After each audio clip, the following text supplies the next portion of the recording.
welcome to another episode of Not Too Deep. Very excited to have reality TV star, clothing the maker, wine distributor, Kristen Doute with us on this episode of Not Too Deep. You know her from Vanderpump Rules. Maybe you know her from her clothing line, James Mae. And you're about to know a lot about her in her new book, in which she reveals all of the salacious scandals, tales, and who knows what the fuck of her dating life in her new book coming out in June. Get ready for a very fun episode of Not Too Deep with Kristen Doute. Not too deep. The National Outdoor Leadership School, aka NOLS, empowers people to get outside where you can find your purpose, your leadership style, and go beyond your comfort zone. NOLS offers adventure expeditions, wilderness medicine clinics, and basic wilderness safety courses. Their wilderness education experience can transform lives, and you can get 20% off your next NOLS expedition if you go to nols.edu/grace. NOLS.edu/grace. Offer expires February 29th, 2020. Terms and conditions apply. Find your course today. Not too deep. Not too deep. With Grace Helbig.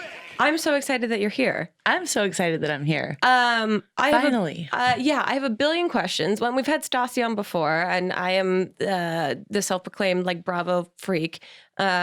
You guys just had BravoCon. Yeah. How was that? For people that don't know, that's basically just a convention. It's like Comic-Con for Bravo fans. Yeah, which I can't believe it hasn't insane. Previously existed. We did a Vandercrawl a couple of years ago in New York. A Vandercrawl. Yeah. So, but that was like you guys organized it? No, it was Bravo. So that was like the biggest thing that we've ever done for our show or for Bravo, like as a cast. And that was essentially like a 5-bar bar crawl, like bar hopping crawl. And In the theory, fans all knew about it, and they were like waiting, lines and lines of people. And that was like complete insanity. But then there's BravoCon, and that's like Vandercrawl on steroids. Really? Yeah. Yeah, because it was in New York, right? Mm-hmm, How was it overall? It's over the course of a weekend? Yeah, it was over the course of 2 days. But we did a lot of stuff, but they also had a thing called Bravo Bazaar, where if you had like products to sell, so we had our Witches of WeHo wine there. Like Tom and Ariana had the Fancy AF book merch because the book wasn't out yet. And a lot of other Bravo celebrities had, different products they were selling. So that was really cool. But then we did a panel. We previewed the first episode for a giant ballroom of fans and then sat on a panel had to. Was that the first time that questions. you guys saw the episode as well? We saw it a couple of days beforehand so we could be prepared. So you could mentally prepare yourself while for we're it. all sitting on stage in all of our wonderful awkwardness. Well, okay, because that's always my question. We just had Nene Leakes on an episode, and I was asking her about Real Housewives, and she says that she gets to see the episodes a couple days in advance. Is that how it works for you guys as well? Yeah, just like a few days ahead of time. So you get to have a couple days of a mental breakdown about how they edit you. So by the time it airs, we're not freaking the fuck out. You have when all these people tweets are tweeting saved. us. Exactly. You just bank everything. You're like, I'm ready to go. I mean, I'm obsessed with it because it's so bonkers to me because I exist online, but I try to keep my life pretty private. And I respect that you guys put everything out there, but it's not fully in your control because you just are living your lives. And then you just hope that like all of the terrible things, like maybe like one thing won't make it, but just be prepared. They're definitely going to. Wow. That's so nuts. Yeah. How does the season prep? Like, how do you guys start? Recording? Do you guys have like pre-production meetings? Do you have we have one right before. We've done this every season for 8 seasons, and we meet with our showrunner, and it's essentially just a sit down of like, what's going on?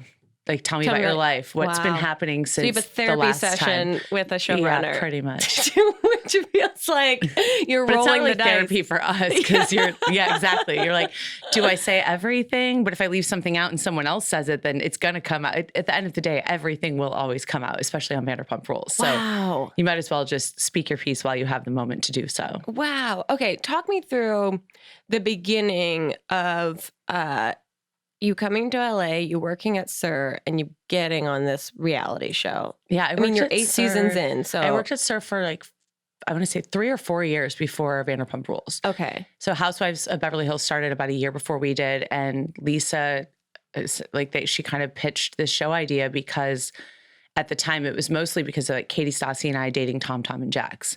And then there was Sheena. And that was the original title, Tom and Jax. Right? Two Toms and a Jax and their girlfriends. They're crazy effing girlfriends. And we had a staff meeting one day, which we had never had before. So it was like red flags all over the place. We were all freaking out. Yeah. Yeah. And we think we had like 20 employees there at the time. It was really tiny.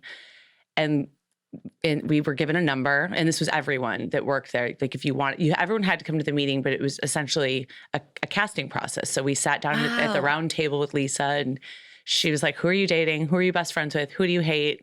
Tell me the drama. Tell me all the gossip. What's going on when you're at work? So she played reality TV producer for all of you guys in like a cattle call. Yeah, exactly. It was like central casting. Wow. And then you just had a choice. If you wanted to be a part of the pilot, you could. And if you didn't, you didn't have to. And I remember Tom Sandoval and I in our budding indie acting careers thinking like, this is a terrible idea. We're never going to be big movie stars. Like we're never going to win an Oscar if we jump on this trashy reality show. Whatever we were thinking in our heads of like Jersey Shore on MTV or The Hills. And that was really the only thing that we had to gauge it off of because we weren't housewives. Right. And we weren't really familiar with anything other than those kind of, young adult. Totally. Trashy and you're like, they're going to manipulate us and they're going to tell our story in a terrible way when really like we are doing our best. Yeah. And the first season was really, they were flies on a wall because they didn't know how to produce us or even, like a lot of people think like, oh, well, you're guided or you're asked this. Well, yeah, of course now we know how to, it's a television show at the end of the day, and we have crews and we have call times because they can't just follow us around 24/7. But in the beginning, that's kind of what they did. Well, also because the other major kind of vulnerable factor is the restaurant. Like, I don't know that I've ever seen a reality show that takes place in a restaurant like that before. I've seen scenes from realities shows in restaurants, but one that actually like rich people having dinner and stuff. Yeah. Like Lisa Vanderpump at one of her restaurants engaging in a conversation in which she is disappointed in someone. Always. But so that must have been like a learning curve for everyone involved. Yeah, and it definitely got harder as years passed to continue to work at the restaurant. Oh, right. I mean, I didn't last very long, obviously. But that's, a testament to your personality that a show that's about a restaurant that you haven't worked at for years, you're still a cast member on. Thank God. I mean, has it... Because you guys were all genuine, real friends involved in each other's lives before all of this, like 8 seasons in, how does your real life compare to the TV version of it? I feel like now, this is our life. Yeah. It used to be like, we're filming for 3 months, you take time off. Right. But now when we're filming and we're airing 21 episodes plus reunions, that's months and months and months of airing and months of filming. So there's very little time off. Yeah. And what they've been doing as of late, like in the last couple of years, is when we do have that time off, if something is going on, they're going to grab a producer cam and they're going to come and they're doing meet special. Up with you. If someone's getting married, if someone's getting engaged, there's going to be a spinoff. Like, for example, my book cover, when we did the photo shoot, granted, we don't know for a fact if we're picked up for a season 9. We'd all like to hope so. Yeah. But just in case, they brought a producer cam to my book cover shoot because they're like, well, this is a big moment. We don't want to miss this and like talk about it later or do a pickup later. It doesn't make any sense. Well, I'm glad you brought up your book because that's something we need to talk about. You have a book that is available for pre-order right now. Yes. Comes out in June. June 2nd. By the time this podcast airs, the book cover, I just saw it, looks absolutely stunning. Thank you. Will be released. What's that? Well, one, I have 10,000 questions about the fact that you've lived in so many, you just lived your life on TV and you really put it all out there, whether you wanted to or not, relationship-wise. And so this book, how do you describe it for people? This book is by far the most vulnerable thing I've ever done. Really? Even beyond Vanderpump Rules. Because of course, it's a book of all of my entire dating history from like my first kiss to where I'm at right now, which is single and figuring it out and like on this self-love journey and who is the one? Do I know him? Do I not know him? Yeah, I don't know. Like I'm just trying to, 36 years old, like just figuring it out. It's okay that I'm not married. It's okay that I don't have kids. It's okay that I'm not like all of my cast members or people from back home. Sure. But it's definitely the most vulnerable because we talk about so many things you don't see on Vanderpump Rules, obviously, but we talk about all the things you have seen on Vanderpump Rules, but maybe the voice I didn't get to have. Right. That you're in control of the narrative. Yeah. That's very cool. But it's blunt and bluntly honest. And it's facetious. It's very comedic. My writing partner is a comedic genius when it comes to, writing books. She's written many books. Yeah, who's your writing partner? Her name is Michelle Alexander. So she wrote How to Lose a Guy in 10 Days. That, subtle thing that maybe a couple people have heard about at some point in their lives. Right. So it's half like your story and half like dating advice at the same time? Yeah, it's all my stories. They're all my personal stories. So Michelle's just has helped me facilitate like how to express those stories in a way that's like fun for the reader. That is, it paints a picture for sure. Like you could see this on a television show or like in a film. Yeah. So, but it's also very universal because as I started telling Michelle all these different stories, she was like, dude, you've lived 18 fucking lifetimes. Like, this is crazy. And it's for the girls that are single. It's for the girls that have been married and divorced. It's the girls who are like looking for the one, or the ones that have been cheated on or have been the cheaters. And I've done most of those things. So I just think they're all all of those hats. Exactly. It's just, they're all universal truths that if you haven't been through it, someone who has. Yeah. Your girlfriend, your mom, your sister, whoever. I think it's really smart, especially because your storyline on reality TV, everyone has to take with a grain of salt because it's presented for salacious reasons. It's presented for entertainment. It's presented for people to get upset for one way or another about. And they don't have time to show a 3D human being out of all of us. Exactly. You have to be one-dimensional. Especially now when we have a cast of like 75 million. Yeah, exactly. They're going to take the one crazy thing about you and then like spin it as much as they can. And so I think it's really cool that you get the opportunity to actually like have some space in a book to put it all out there, to be like, and I'm not saying I'm not crazy. I'm just owning my crazy. I think everyone's crazy, but we are. To have like the context for the crazy is the most important factor. It's not always our fault. I think when people read it, they're going to go, oh, I get it now. It all makes sense now. Okay. I just want everyone to relate to it. That's what I'm most excited about. Is there, without divulging too much, a chapter or a story that you're the most nervous about revealing? Yeah, I mean, it's like I said, other than the entire thing, right? I mean, there are so many like comedic and facetious and sarcastic aspects of it, but it's not just like a fluff book. Right. There's a lot of really deep moments. There's things I've never talked about publicly in my entire life. Wow. Like when my sister is actually doing illustrations for the book, so I'm really excited about that. Oh, that's cool. And so as she's been doing these illustrations, we're giving her a list of them. I'm like, it'd be so much easier if you just read like the first version of our manuscript. So I sent it to her, and there was one chapter that she knew nothing about. Really? Because no one does. Wow. So there are definitely some really deep moments that are, like a little jarring, maybe a little heavier, but just very real. And I think those things are important because if I were leaving one little piece out, then I wouldn't be being completely authentic and honest with the reader. Yeah. That's so cool. Also, I'm very nervous and excited for you. That's so I mean, fun. now that I've written it, there's nothing that's going to like throw me off. You know, I'm prepared for the interviews. I'm prepared for the headlines. I'm prepared for the questions. But like once I wrote it and just really, authentically got it off of my chest, I'm ready to roll. Yeah. It's cool. No, that you're like, it's all out there. I think it's important. Yeah. It's almost like by being the most vulnerable, you're also creating a body of armor for yourself. Absolutely. You're like, I'm the most prepared. I have all my weapons and I am the most vulnerable you've ever seen me. I got to say it first, so here it is. My version, my real truth. Let's roll. Do you get caught up in reading gossip blogs and reading? Hells yeah. Yeah, really? Of course. I mean, oh God, I commend anyone who's on television that swears they've never Googled themselves or they don't read their Google alerts. Like, good for you if you're being fucking honest, but I definitely don't believe you.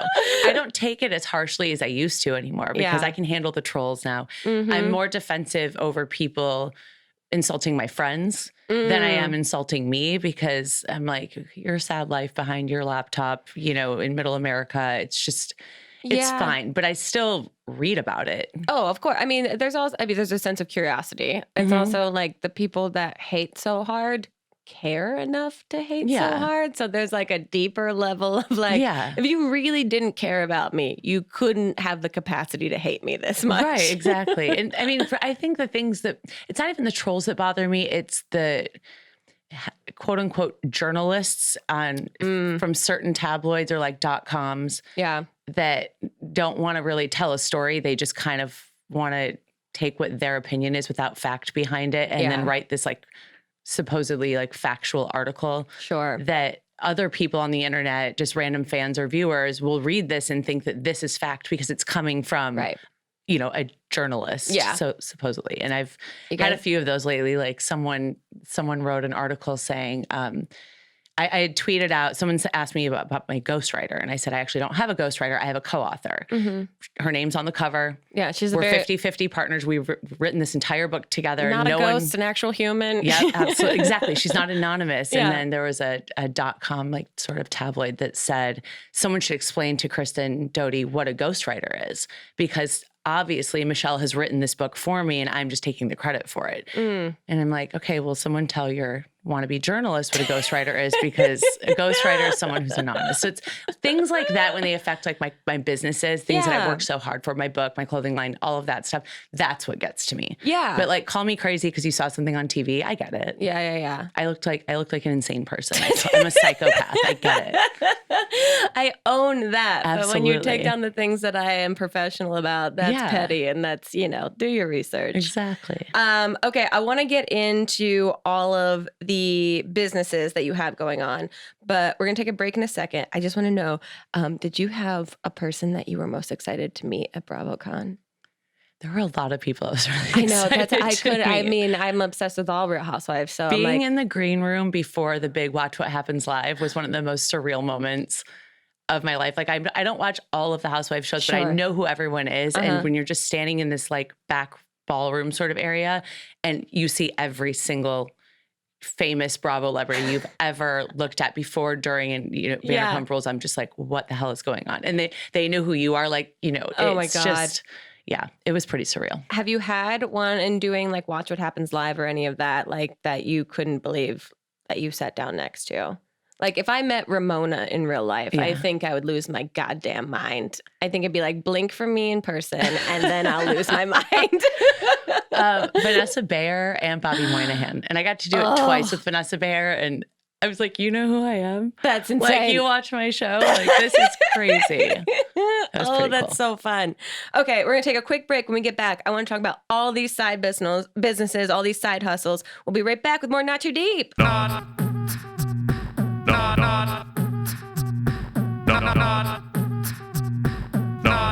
too deep. With Grace Helbig. The biggest risk in life is not taking one, and that's why Knowles, the National Outdoor Leadership School, empowers people to get outside where you can find your purpose, leadership style, and go beyond your comfort zone. Knowles believes in the wilderness and experiential learning. The outdoors is the best classroom in the world. Founded in 1965, Knowles is the leader in wilderness education, serving over 350,000 students since it opened. Knowles offers adventure expeditions, wilderness medicine clinics, and basic wilderness safety courses. Students can choose from 16 campuses around the world where they embark on extended wilderness adventures ranging from 1 week in duration up to a full year. Instructors teach outdoor skills from backpacking to sea kayaking to rock climbing and mountaineering in the world's most spectacular mountain ranges. Knowles is known for its proven leadership curriculum that teaches personal leadership styles, teamwork, and decision-making that can be easily applied to everyday life.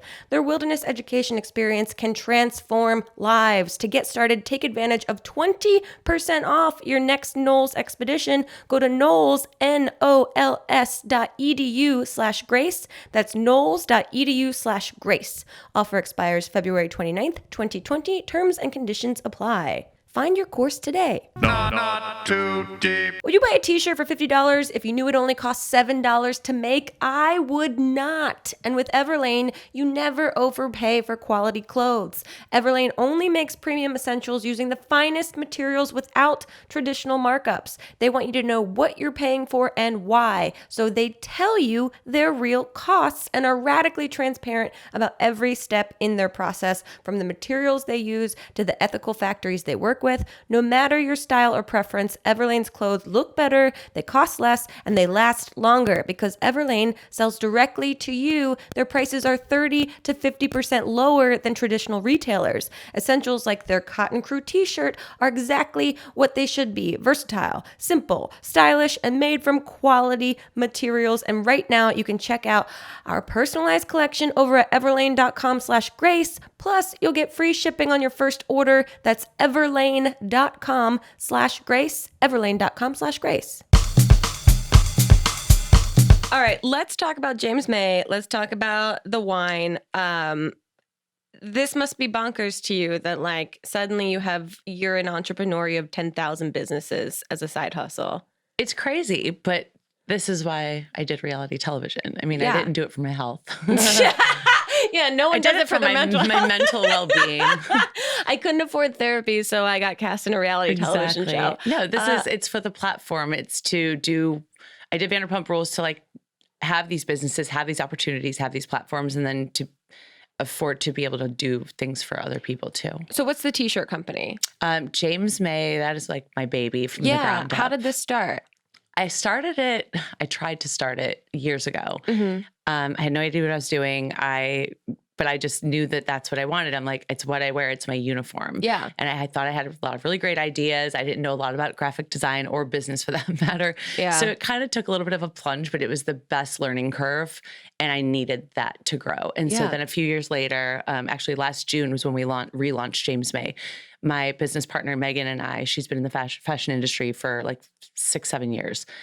And she knew that side of it. I knew the creative side of it. I knew I had the platform to do it. Mm-hmm. And that's kind of how we began. And now we're going in a year and a half later, getting ready to go into spring and summer and already planning fall for next year. And so cool. Kind of trying to branch out as not just someone from Vanderpump Rules who has this t-shirt line, but as like a standalone fashion brand. Well, it's great because it's not your name, right? So you've created this whole brand that is independent of you as Kristen on reality television. Exactly. It's super cool also because, no offense, you seem like the person that takes drugs and goes to festivals. And so this t-shirt line feels very in line with that sort of aesthetic. Get those festival goers getting it. Absolutely. Yeah. It's very like hippy dippy, like rocker, boho chic, classic rock inspired. Yeah. Just casual. Everything I love. Yeah. It's like an easy go-to shirt that's not what my go-to is, which is normally sweatpants and like a stained t-shirt. Like it's purposeful. You can wear it with sweatpants. There you go. There you go. You can wear t-shirts with anything. How has the learning curve been on starting that kind of business? I mean, it's been such a rad experience because we're doing our own cut and sew. So essentially, for listeners that don't know what that means, like we have a manufacturer in downtown LA. Okay. We make everything in LA for the most part. We have like one thing that we source out, but we're literally bringing them. Like we kind of like this cut, but we want to change these parts to it. This is the fabric we want. This is the wash we're going to do. So we're doing everything ourselves, which is so like exhilarating and like liberating and just, you feel so it's proud. Your brainchild. Yeah. Yeah, absolutely. And we're, creating all of these designs by ourselves. For the most part, Megan, my partner, and I we have one graphic designer who's a woman, a friend of ours, because she really gets our vibe. And I think it's important to like kind of keep our team female driven. Cool. But for the most part, Megan and I are actually doing these by ourselves, like on Photoshop. That's awesome. So it's just like, I'm just so proud. Very cool. We have a few things in our collection. We have a sustainable collection. So it's made from plastic water bottles and like yarn or fabric scraps from the bottom of our manufacturing floor. And then they create yarn with that. What? Yeah. Wait, plastic water bottles? Yeah. In a shirt? Mm-hmm. Huh? Yeah, so we have a tank top, we have tank tops and we have a sweatshirt, and the tank tops are 5 plastic water bottles each. That's okay. That's some witchcraft that I'm down for. It's really cool. Yeah. So we did a big beach cleanup last year. We've done a couple of those. Cool. Hence my water bottle that has, so we carry this everywhere. Oh, very cool. A James Mae water bottle. James Mae water bottle, because say no to plastic. That's awesome. I'm just like covered in plastic casings. Speaking of witchy, let's talk about basic witch potion number 1. It's the best Pinot Grigio on the planet, damn it. Okay, so you and Katie and Stassi started making wine. Yeah. How? So knocking, Asking for a friend, aka myself and my best friend. You're would like to we know. want to make a wine line. Knocking Point Winery, they're out of Walla Walla, Washington. They do a lot of, I guess, like celeb collabs and things like that. Okay. So they came to us and just said, we really like your brand and you guys obviously love wine and we think this could be something really cool. Are you interested? And after we left our first meeting, the three of us literally went to like our favorite bar in West Hollywood, sat there for like an hour and a half and designed the label. That's like cool. Right there. And then like from scratch, we were like, this is what it needs to look like. This is the font and it has to say this on the back. And like, we need this aesthetic from it to really scream that this is like who we are and what we want it to look like. Yeah. And then they said, what kind of wine do you want? We knew the Pinot Grigio was number one, thanks to Stassi's tagline on Vanderpump Rules. And we just thought it was the perfect like jumping off point for Witches of WeHo. And then we did a wine tasting and chose the wine and kind of rolled from there. That's so cool. Potion number one sold out faster than any of their celeb collab brands have like thus far. Wow. So then we've rolled on to potion number two, the Basic Witch Rosé. So that's where we're at now. Is there a potion number 3 in the works? I don't know. Okay. Maybe. We'll leave it to chance. We'll see. what I mean, you'll happens. see a lot of things on the season of Vanderpump Rules as far as Okay. know. I want to know how the stress factory is on being friends in real life, being friends on TV, and being friends in business. Like that must put a huge strain on you guys. Yeah. I will say when it came to the wine, it was the one thing, whether we were fighting or not, that we all always agreed on. Yeah. That we never fought about. That's true friendship. When you like, agree you know on what I mean? wine. We can agree on the wine. Like we always were all on the same page about what kind it was, how we were going to promote it, what did it look like. Yeah. We were all excited about it. But obviously when it's no shocker that, you know, we're not in the same place that we were in before, the girls and I. So that can take a toll, you know, on that. For me, this wine is just as important to me as James Mae is. So I put in the same amount of effort as I do with my own company, even if I'm doing it on my own. Yeah. Because I'm really, again, this is something I'm so proud of. Like we did this by ourselves, you guys, like with this winery, essentially this is our baby together. And I think it's important and it's so damn good. Well, there you go. I mean, the proof is in the pudding. The proof is in the tannins. But that's very cool that you're able to kind of put emotional stuff to the side and focus on business occasionally. Business is business. Do you get nervous because everyone's in your, speaking of business, before a season starts? Like, how do you prep for, I mean, by the time this podcast airs, I think the season will have started a couple weeks in. What's at this state, at the end of December, filming, recording this, how do you prep to get started for a new season of Vanderpump? If there is any prep, drink you a shit ton of wine and just cross your fingers and drink toes. your own wine, just roll around in your own t-shirts. Hope for the best, expect the worst, brand whore the hell out of yourself so you have something positive to hang on to. And plan a couple vacations. Oh, that's smart. That's smart. Preferably with your phone on airplane mode, you know. Yeah, I was gonna say, what do you cut yourself off on live tweeting as episodes go up? I try so hard to be like, okay, episode 1, here we go. Get everyone to watch it. # Pump Rules, guys. Let's do it. Yeah, and then so by optimistic. like episode 4, I'm like, I can't fucking do this anymore. Maybe I'll tweet tomorrow. Like, I'm not even going to watch it tonight. I'll just say we no longer do cast viewing parties the same way we did season 1. I can understand that. Season 1, we were like, pizza party at Sheena's house. Hell yeah, everyone. And now we're like, don't talk to me for 2 months. Yeah, like you were a soccer team that was like, we're getting pizza after the game. And now you're like, we're in college. No, everyone hates each other. Exactly. You were your good friend is in comedy, and you were in a sketch comedy group. Are you still in that world? I'm not, but we are doing. I'm joining Rachel O'Brien. I'm joining her on a few like a leg of her podcast tour. Oh, nice. Yeah, so we have like 4 dates right now through between January and March. Very cool. So it'll be like Rachel doing stand up for however long, and then we're doing a live podcast. So I think that's going to be really fun. Very fun. We're just planning everything right now. Like, what games we're going to play? What are we going to do? Like, how are we going to map the it all out? publicists, because it's all unedited. It's all unfiltered. I do want to ask, because you did say that you were single What is dating life like? Is it just I have the no fucking idea. worst? Exactly. Kind of, yeah, because I don't know. Well, you're dating your work right now. Yeah. I mean, I don't have time for anything other than the book right now. Yeah. Well, You know. that's actually safe. Yeah. And good. Like Carter and I are trying to maintain some sort of a friendship because we do have our dogs together. And Okay. I would never, they live with me. I would never take them away from him. I think it's Sure. important to try to maintain as easily as we can based on whoever's emotional that day. Oh, totally. My ex-boyfriend watches know. my dog. Yeah, when I go out of town. Yeah. So it's trying to keep this like modern normalcy for the Divorce, sake eh? of dogs. Yeah, exactly. Also, it must be nuts that everyone's just in your business about that all the time. Yeah, of course. But I mean, I this is what I put my life out there for. I can't be mad when people are asking questions about something that's going on. Well, they're about to be more in the business. Get Yeah. that book. Sure are. No one is safe. I'm like Taylor Swift right now. Like Yeah, no have one you- is safe. So my friend Mamie wrote a book a couple years ago, and my friend Hannah also, and both of them had to send chapters to me to like approve of because they were like personal stories that I was involved in. Did you have to send chapters to exes? Oh, no. There are no names in the book. It is a free for all. I did reach out to certain people in my past, like high school boyfriends and things like that I Yeah. still keep in touch with as friends. Uh-huh. And I've reached out. I'm like, do you remember like this one night? And I'm just like, any That's more the details? That's the best way to start a conversation. Yeah. Do you remember this one Oh, night? and they do. Like my like, I guess I would call him like my high school sweetheart. I called him about a certain night that happened. I was like, so I'm writing this book. There's this night I'm going to write about. He's like, I know exactly what night it is. He knew. He's like, I've written this chapter in my He head knew for years. He knew what he did, and he knew that I was going to write about it.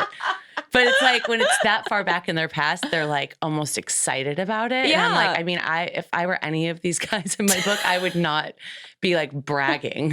No, but it's also But good for you. It's slight positive confirmation that you also remember that happened the way it happened. That they're like, cool, I'm not Exactly living in how a it fantasy happened. land.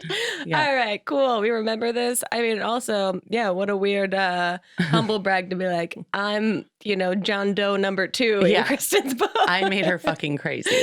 Congratulations to me. Pat on the back. Okay, we're going to take one more break. And when we get back, we have a bunch of Twitter and Instagram questions for you, Kristen. So we'll be right back with more Not Too Deep. Not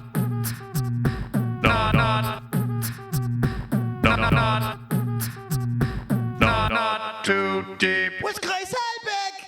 It's 2020, and guess what? All that stuff in your home that you didn't use in 2019 is probably still there, taking up space, being useful to absolutely no one, including yourself. So don't let another year go by. Just sell it on Mercari. Mercari is the selling app that makes selling almost anything fast and easy. Here's where you begin. You just go through your home, you find all the stuff that you didn't use in 2019, the phone in the drawer, the jeans you wore that one time, that handbag that you didn't even know was in the back of your closet. Listing takes just minutes. You take a few pics, you add a description, and boom, your item is connected to millions of buyers on the app. Mercari will even email you a shipping label when it sells. Everything ships, so there are no awkward meetups with strangers. Hooray! The app has over 500,000 reviews on the App Store with an average 4.8 star rating, so why not give it a try? Ring in the new year with less stuff in your home and more money in your pocket with Mercari. That's Mercari, Mercari, the selling app. Okay, Kristen, before we get into these Twitter questions and Instagram questions, I'm going to ask you the 2 questions that I ask every single guest that is on the podcast. And the first is, who, alive or dead, would you most want to throw cold spaghetti at? Oh. I mean, I'm just going to be really transparent. Thank you. Mr. President. Yeah. That is a very common answer. Yeah. And I think or it's- like maybe a couple of the guys in my book. yeah, there you go. Okay, the other question that I ask every single guest is to tell us your worst pants shitting story or close call, but you can only use 3 words or 3 small phrases or a combination. So mine, for instance, is college jogging front lawn. I can see you are going through a Rolodex in your mind. It's only one, and it's Yeah, it seems like it's very vivid. it is squatting Runyon Canyon. Oh, runs in cannon. Yep. Oh, no. I hope no one saw me. I mean, that's the perfect place to do it. Picture of health. Okay, let's get into these Twitter and Instagram questions. The first is, what will you do after Vanderpump? From Nikki. And that's, I mean, you were saying that you guys don't even know if you guys get picked up for another season, right? Yeah, so you guys we never know. We just hope. You sit in this weird purgatory. That's why it's important. It's why it's important to be an entrepreneur. Yeah, to have other pots on the stove. Yeah, I want this. I know the book will do well, and we want the book to become a television show. Oh, cool. So that's our grand plan. How do you not have your own podcast right now? That's a question from Grace Helbig to you. I think I talk a little too fast. Like, I can't understand you. Write it down.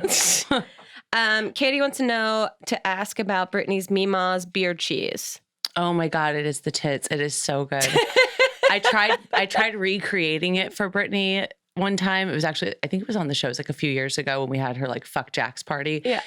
And we got the recipe from her mama, and she was like, "Oh, it's so good. It's not the same, but it's so good." I'm like, I know.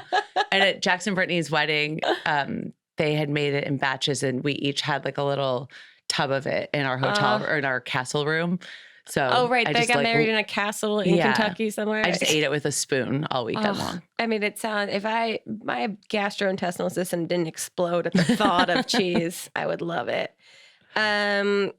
Bebe Mala wants to know, what is the thing you're most nervous or scared to see in the new season of Vanderpump Rules? I mean, it's got to be a little bit of fear of the unknown. Just like when I'm drunk and I fall a lot, it's just like a little embarrassing. And I've already seen one on the trailer. One of my girlfriends was like, "Oh my God, who was that fell?" I'm like, "Who do you think?" Like, I think I was sober in that moment too. I'm pretty sure we had just gotten to the bar and I fell on my ass. But I am who I am, you know? Baby giraffe on ice skates. I could not relate more to you. I always say I'm like a newborn deer trying to stand up on ice all the time. I have so many bruises on my knees as a 34-year-old woman that it's like, should be embarrassing. We're two peas in a pod. Right, that I don't play recreational sports. I shouldn't have these many bruises. But that also must be, do you guys get any say to go to a producer? You can't use that. Or, okay, so I've heard. If you were to, they would be like, and we're using that. And that's in the trailer. Yeah. Because I've heard the mythology of like people that used to be on The Real World, that they would like pat their mic to fuck with the sound so that what they're talking about doesn't get used, or they'd like put up middle fingers in front of their face so that they blur it out. Like, do you guys have systems for that? In the past, I mean, I don't do it anymore because I mean, you have to be professional, or like they'll just boot you. Everyone's replaceable. They don't care. But I've definitely gotten in trouble in the past where I'm like, I'm like camera. I just say it over and over. And like production. I like de-mic myself. Like, I have done some really asshole things in the past to my crew, like so fucking disrespectful. Like, put my hand in front of the lens. They're like, "What are you doing?" Yeah. I'm taking my life into my own hands. Those were my real crazy Kristen moments. And they're like, "This is gold. Let her do it. Let her do it. Let her touch the camera. It's all good." I think they would just air it now. That's the difference. I know. That's why I feel like all of those, like what would be, taboo moments are just like the perfect gold for them to use in the show. They're like, break the fourth wall, don't care. We don't want to miss that. Yeah. The thing that you could do that could bother them the most is just sit quietly and do absolutely nothing. Exactly. And they'd be like, she's just protesting. I don't know. I don't care. Yeah. I just like sit Indian style on the ground with my arms folded, like with a piece of Scotch tape over my mouth. Yeah, like, you just start meditating and they're like, she fucking got us. God damn it. Someone wants to know, what is your favorite city that you've been to, and what was the best thing that you've eaten there? So I've always said San Francisco is my favorite. Okay. Until I just spent 5 days in Denver recently. And I fell in love with Denver. I've been to Denver before, but just kind of like passing through, or like a couple days, and actually getting to spend like 5 full days there was, it's just like it's my jam. I wish it weren't cold all the time or ever. And I might love it more than LA. The food, and it was fine. I don't know. I think I'm a vegetarian. Right. They were fairly vegetarian friendly, but like there's no place like home, you know? Yeah. LA's the best. It's LA, your vegetarian capital. Yeah, for sure. How long have you been vegetarian? Since I was 11, so 25 years. At 11 years old, you went to your parents and said, no more animals. Yeah. My grandparents, so I'm from Michigan, and my grandparents were snowbirds. So they did like half the year in Florida and half the year in Michigan. See, I'm dating a guy from Florida, and I've only learned the term snowbirds in the last 6 months. Mm-hmm. So that's what they do. It's kind of like the New York, Miami thing. Yes. But for like non-model actors. For like normal Midwest people, they're like, we'll just go to Tampa, you know, Clearwater. And so we were, I'll never forget, I was like in 5th or 6th grade, and I found out that dolphin meat could possibly be in cans of tuna, even though I never ate tuna anyway. And I was just like, that's it. Never again. Like they accidentally like, oh, that's disgusting. And I was so angry, and that I'm just like, never touched it again. So from 11 years old, because of dolphins. Yeah. Is this proven though? Is this a real thing? Like a thing back in the day, they said there could have been dolphin meat tuna because they would like set these like tuna nets up. Oh. And if they caught something else than they did. And I just thought it was giant dolphin. Yeah. I just thought it was so cruel. And now it just grosses me out. I mean, the closest I get to meat at all is if my dogs are sick. I'm like, my dogs are not vegan. And anyone who says their dogs are vegan are total fucking psychopaths.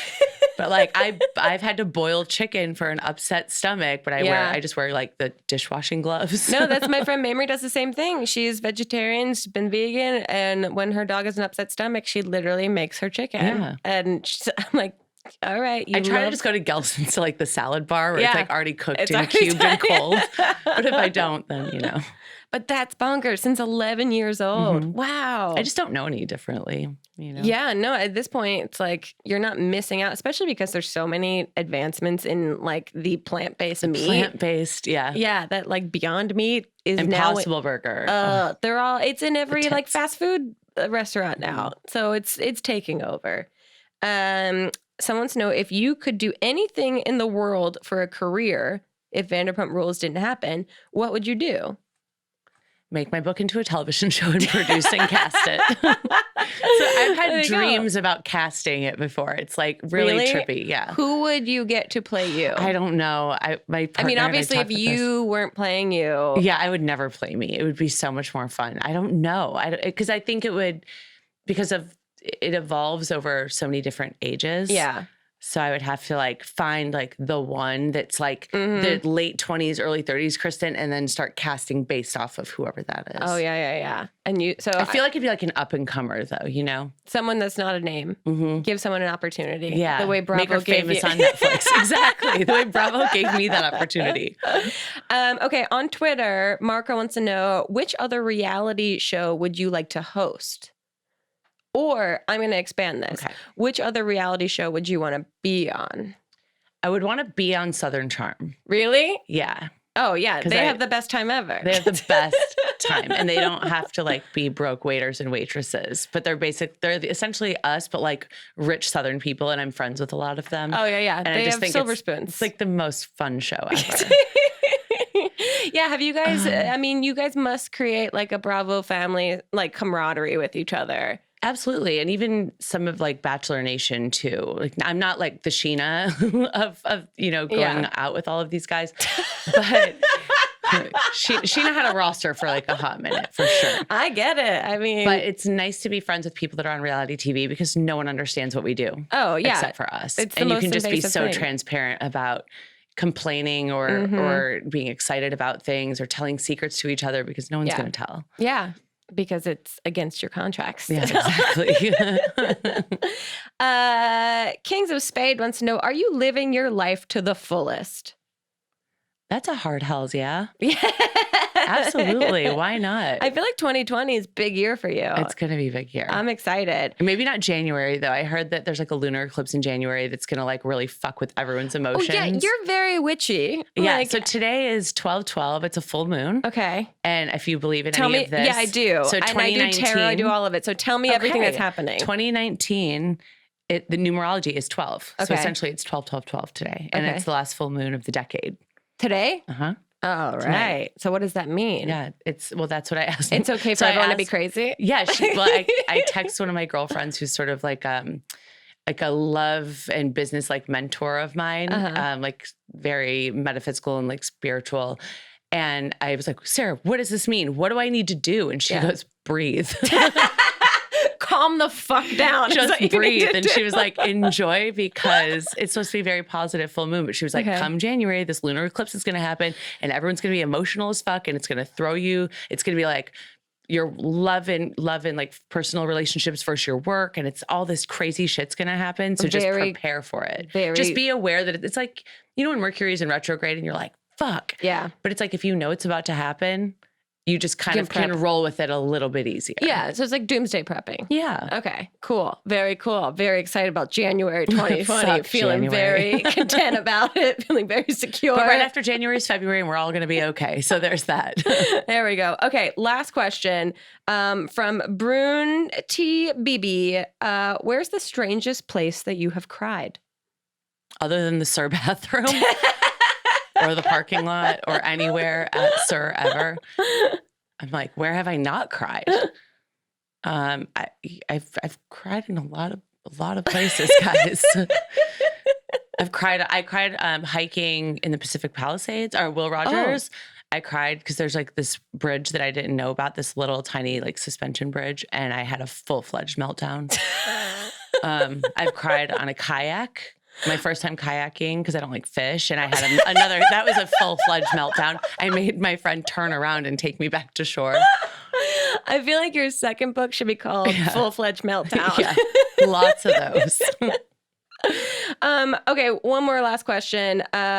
Meaning of life, says Gigi the Great, 1000. You tell me. I'm figuring it out. Oh, a lot of people actually, I'm going to condense a question. Okay. Your hangover cure. If you have one. Definitely Mexican Coca-Cola.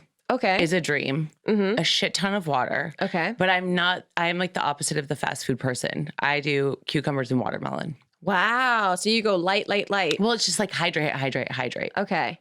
I mean, and if you have to puke, let it out and go back to sleep. You know what I mean? Yeah. Puke and don't rally. Yeah, exactly. I'm not a fan of puking and rallying unless I'm on vacation. There you go. Like, let your body fucking rest. Yeah. Like, especially, I'm 36. I'm almost 37. Like, I can't puke and rally anymore. Like, it's not cute for me to do this anymore. It's weird. Meanwhile, cut to the trailer of this season of Vanderpump Rules of you falling down. Yeah. Except on like Jackson Brittany's bachelor party. It happens. Yeah. Kristen, thank you so much for being here. Thanks for having me, babe. Before you go, every guest that's on the podcast gets a personalized fortune cookie from us to them. So you're welcome to open it. I don't know if it's vegan, but maybe don't eat it. I'm not vegan. It's okay. Okay. Cool. You're not one of those. What does this fucking mean when I break the cookie and the fortune we still like to prank inside? Everyone. It's Are you being okay? It's in there. I'm like, is this bad? It's in there, right? Is this bad luck? It's the Mercury in retrograde. The moon is fucking all of us. Okay. It's not a short fortune. Our prediction for Basic Witch Potion number 6, Sprite flavored wine. Ooh, that's a good hangover cure. There you go. But mostly Sprite. Actually, it's just Sprite we poured into an empty bottle of Prosecco. Please try it and give us money. There you go. Done. I should have read it quietly and not told people. That was me pitching to you on our version of Shark Tank right now. Yes. Okay, so where can people find you, find the book, find everything in 2020? At Kristen Doute, Doute, on all social media platforms, jamesmae.co on Instagram, jamesmae.co on the web. Cool. And then the book, He's Making You Crazy, available for pre-order on Amazon. And we like that hashtag HMYC. So let's get that rocking and rolling. Yeah. Pre-order now. It's out in June. And otherwise, get ready for the next season of Vanderpump Rules. Off we go. Here we go. Thank you, Kristen. This was you. super fun. We'll see you guys next time on another episode of Not Too Deep. Goodbye. Too deep, too deep, too deep, not too deep with Grace Helbig. Not Too Deep is a production of Grace Helbig Incorporated, producer Melissa D. Montz, camera operator Katrina Henning, edited by Shireen Lani Yunus, post-production sound by Chris Henry, and an extra special thanks to Flula for the theme music.